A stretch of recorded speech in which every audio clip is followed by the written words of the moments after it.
2024 लोकसभा चुनाव के चौथे चरण के संपन्न होने के बाद नेताओं ने एक दूसरे के खिलाफ बयानबाजी में सारी हदें पार कर दी।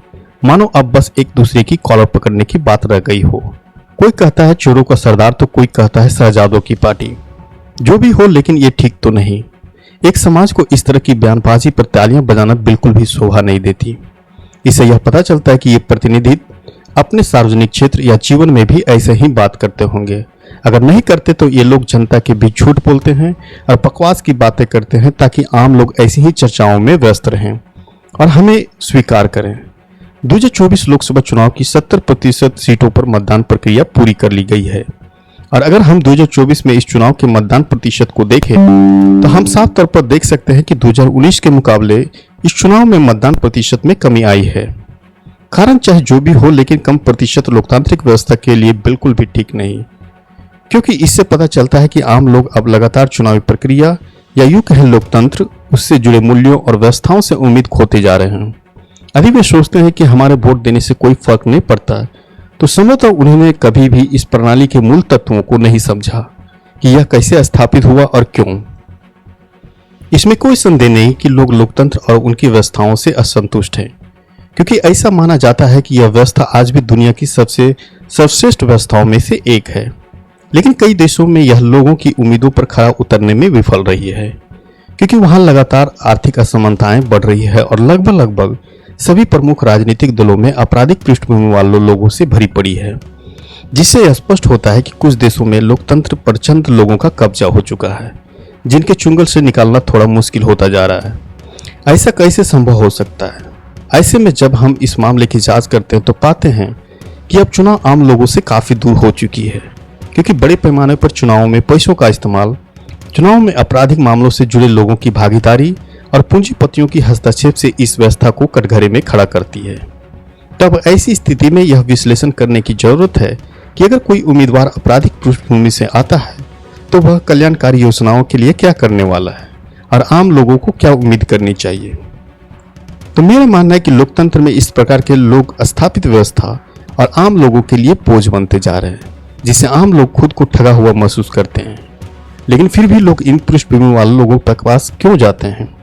या लोग यह स्वीकार करते हैं कि कुछ आपराधिक लोगों के व्यवहार को इन अपराधियों लोगों द्वारा ही कम किया जा सकता है, इसलिए हमें आपराधिक लोगों की आवश्यकता होती है।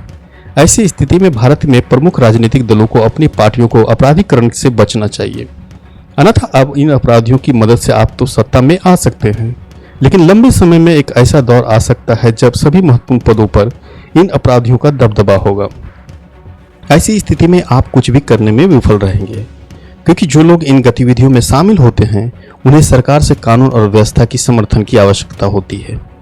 अगर आप हाल के कुछ मीडिया रिपोर्ट्स को गौर करें तो पाएंगे कि कई उम्मीदवारों के पास आम आदमी की उम्मीदों से कहीं ज्यादा संपत्ति है।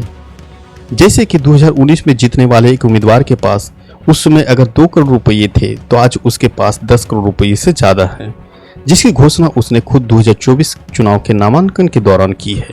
यह आपके प्रतिनिधित्व की हैसियत है। इसके बाद आप उम्मीद करते हैं कि ये लोग आपके विकास के लिए काम करेंगे, लेकिन अपने नाम पर 100 करोड़ से ज्यादा संपत्ति अर्जित करने वाले उम्मीदवारों की से यह बड़ा सवाल है कि आखिर कोई व्यक्ति आम लोगों की सेवा के लिए इतना बेताब कैसे हो सकता है। वह व्यक्ति आय असमानताओं पर लोगों से क्या कहेगा? उनकी आय में उछाल साफ बताता है कि सरकार से मिले पैसों को खर्च करने में मामले में वो खुद नियंत्रित है या फिर खर्च करने के लिए तैयार नहीं है। ऐसे में भारत में चुनाव लड़ने वाले उम्मीदवारों के लिए एक सीमा होती है कि वे अपने चुनावी क्षेत्र में कितना खर्चा करेंगे, लेकिन राजनीतिक दलों के लिए कोई सीमा नहीं होती कि वे चुनाव प्रक्रिया में कितना खर्च करेंगे। इसका साफ मतलब यह है कि लोकतंत्र में सब कुछ पैसे और ताकत पर निर्भर करती है, लेकिन यह हमेशा काम नहीं करती है। तो ऐसी संभावना है कि यह कभी कभी काम भी करती है।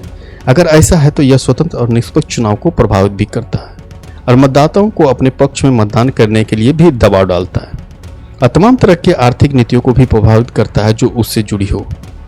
ऐसी स्थिति में नीतियों का कोई ऐसा व्यक्ति प्रभावित कर रहा हो जिसके पास बहुत धन बल हो। लेकिन सवाल यह है कि ये लोग इस स्थिति में कैसे पहुंचे? उन्होंने इतने पैसे हासिल कैसे कर लिए? या वो लोन के जरिए किए होंगे या बट्टे खाते के जरिए या फिर कोई और प्रक्रिया होगी, और फिर वो चुनावी प्रक्रिया को प्रभावित करते हैं। क्योंकि अगर वे चुनाव प्रक्रिया में इतना पैसा लगाते हैं तो वे अपने उम्मीदवार भी उतार सकते हैं जो सरकार में नीतिगत और आर्थिक निर्णय में उनके पक्ष में भी हो सकते हैं। और इससे इतनी बड़ी असमानता पैदा हो सकती है कि कोई भी इंसान इतनी बड़ी असमानताओं की उम्मीद कभी नहीं कर सकता। ऐसी स्थिति में क्या सरकार उन लोगों के खिलाफ कोई कार्रवाई करेगी जो ऐसी गतिविधियों में शामिल हैं? मेरे विचार से नहीं, क्योंकि जब वो इनके खिलाफ कार्रवाई करेंगे तो इतना तो संभावना है कि जो लोग वहाँ हैं वो स्वतः ही सरकार से अपना समर्थन वापस लेंगे। इसलिए क्योंकि सरकार उनके खिलाफ बिल्कुल भी नहीं कार्रवाई करेगी, क्योंकि लोकतंत्र में आपको सरकार बनाने के लिए 50% प्लस एक उम्मीदवारों की समर्थन की आवश्यकता होती है। इसलिए आप यह उम्मीद नहीं कर सकते कि जब आपके खिलाफ कोई कार्रवाई करने जा रहा है तो हर कोई आपको समर्थन करेगा। उसी क्षण वे अपना समर्थन वापस ले लेंगे और आपकी सरकार गिर भी सकती है। फिर न्यायपालिका की भूमिका आती है कि क्या न्यायपालिका सरकार को एक ऐसी कानून पारित करने के लिए निर्देश कर सकती है जो इन सभी मामलों को देख सके कि जो मजबूत सरकारी संस्थान की अखंडता और ईमानदारी को केवल अपने लाभ के लिए कमजोर कर रही है, कर सकती है। तो ऐसे में एक जीवंत लोकतंत्र में आम लोगों को अपने नेता को उन उम्मीदवारों के बीच बहस करने के लिए प्रेरित करने की जरूरत है जो मौजूदा चुनाव लड़ रहे हैं। मौजूदा उम्मीदवारों से पूछें कि अब तक आपने क्या किया, और आने वाले से पूछें कि जब हमारे पास पहले से ही एक ऐसे नेता मौजूद है तो हम आपको वोट क्यों करें। और उनसे यह भी पूछें कि आप सभी के बीच क्या कोई सामान्य लक्ष्य है। अपने अपने निर्वाचन क्षेत्र के कल्याण और विकास के लिए कितने वर्षों तक आपने काम किया है, और उस उम्मीदवार को चुनने का प्रयास करें जो स्थानीय या उसी निर्वाचन क्षेत्र से संबंधित रखता हो, और उस यात्री को अस्वीकार करें जो केवल चुनाव के दौरान आता हो और वोट मांगता हो, क्योंकि वे कभी भी किसी भी कीमत पर आपकी सेवा नहीं करेगा, क्योंकि वे बड़े पैमाने पर आपकी चिंताओं से अवगत होगा। लेकिन निश्चित रूप से वे आपकी शिक्षा, स्वास्थ्य और आय विकास के मामलों में प्रभावित करने की कोशिश करेगा। लेकिन उनके वादे में नहीं आना है, क्योंकि उनके वादे उस हवा के झोंके की तरह होंगे जो बोलेंगे तो बहुत कुछ लेकिन कुछ ठोस नहीं कर पाएंगे।